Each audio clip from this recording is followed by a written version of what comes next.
After Gamal Abdel Nasser became the president of Egypt in 1952, he took steps to strengthen the country's economy and military power.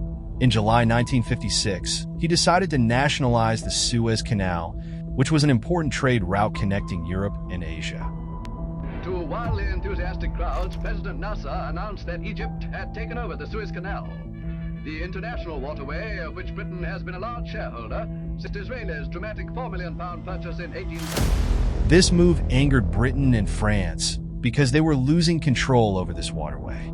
This move by Nasser was also a threat to Israel, as the Egyptian army was becoming powerful and was stationed near the Israeli border. Israel took this opportunity to launch a military operation against Egypt. Israel attacked the Sinai Peninsula and took control of the canal. Britain and France also joined Israel.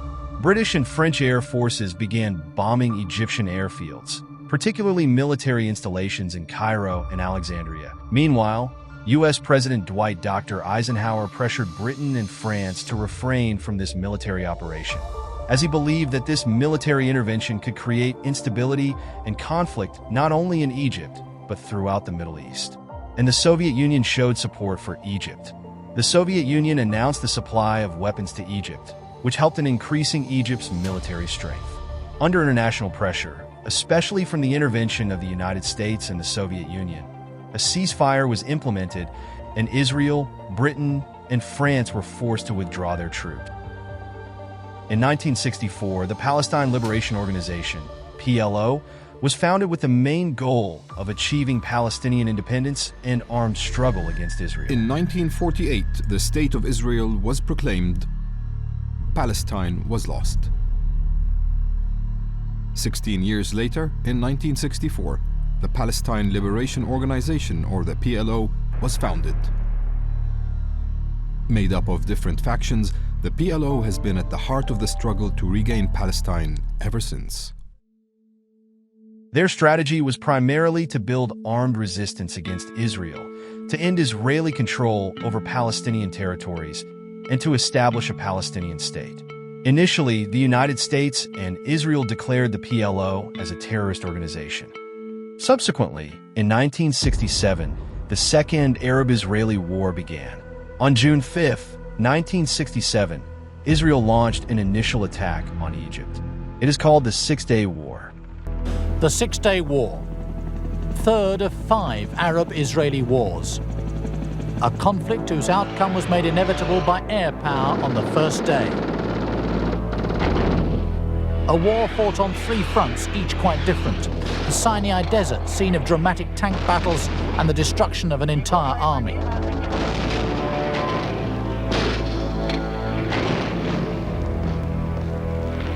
The main cause of the war was the long-standing hostility and tension between Israel and the surrounding Arab countries. Since the establishment of Israel, Arab countries could not accept its existence. Cairo in Egypt and Damascus in Syria displayed aggressive attitudes against Israel and made large-scale military and arms preparations. Israel saw this situation as a threat to itself. Israel launched a preemptive strike policy. A large part of the Egyptian Air Force was destroyed. The primary goal of Israel's initial attack was to completely destroy Egypt's military capability so that they could quickly take advantage of land occupation. Later that day, while focusing on another part of the war, Israeli forces quickly began operations against Jordan and Syria.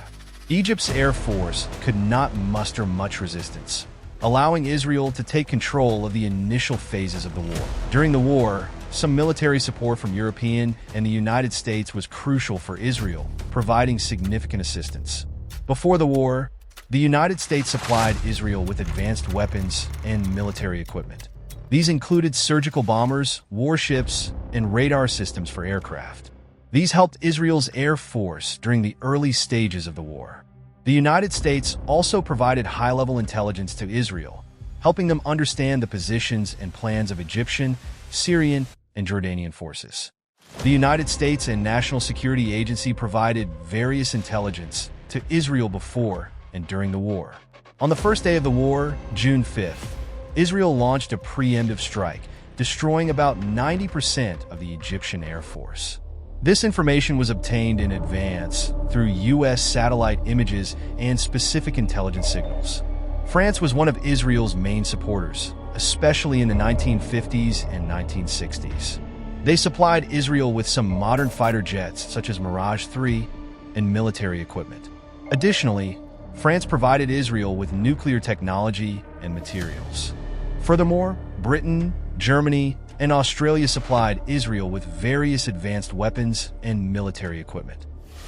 After the Six-Day War of 1967, Israel achieved a major territorial victory, quickly occupying several areas, including the Gaza Strip, the West Bank, and the largest Egyptian Sinai Peninsula, capturing important Egyptian cities, including Abu Rudiais. The Suez Canal and other significant territories also came under Israeli control. Additionally, the Golan Heights, previously under Syrian control, was also captured by Israel. It is estimated that over 20,000 people were killed in the Six-Day War, of which around 15,000 were Palestinians and other Arabs.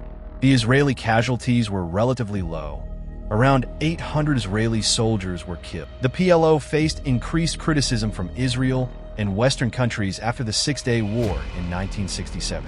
Their armed struggle was identified as terrorist activities, leading to international mistrust and isolation of Palestinians. Especially, their attacks on civilian targets drew global criticism instead of strengthening their position. After their defeat in the Six-Day War of 1967, Egypt and Syria became determined to retaliate to regain their lost territory. As part of this retaliation, they launched a coordinated and planned attack on Israel on October 6, 1973, known in history as the Yom Kippur War.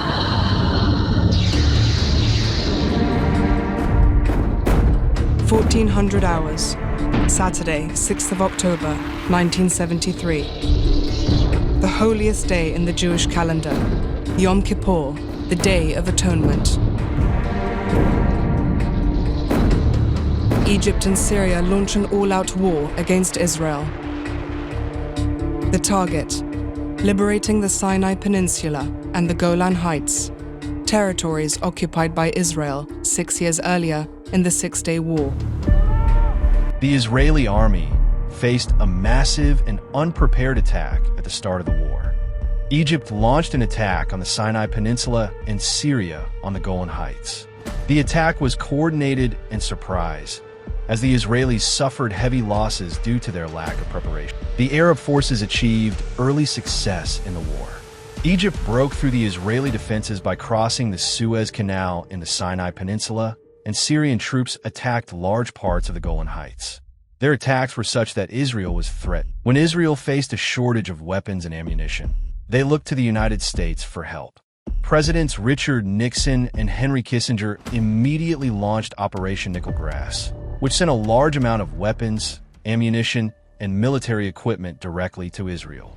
The United States sent more than 55,000 tons of military equipment and ammunition. In turn, the Soviet Union supplied Egypt and Syria with T-55 and T-62 tanks, MiG-21 fighter jets, surface-to-air missile defense systems, artillery, and AK-47 rifles. During the war, Soviet cargo planes transported about 62,000 tons of weapons and military equipment to Egypt and Syria. Israel was in a state of disarray during the first week of the war, but after receiving U.S. aid, Israel regrouped. Israeli forces launched a counterattack against Egyptian forces in the Sinai Peninsula. They defeated Syrian forces on the Golan Heights and advanced towards Damascus.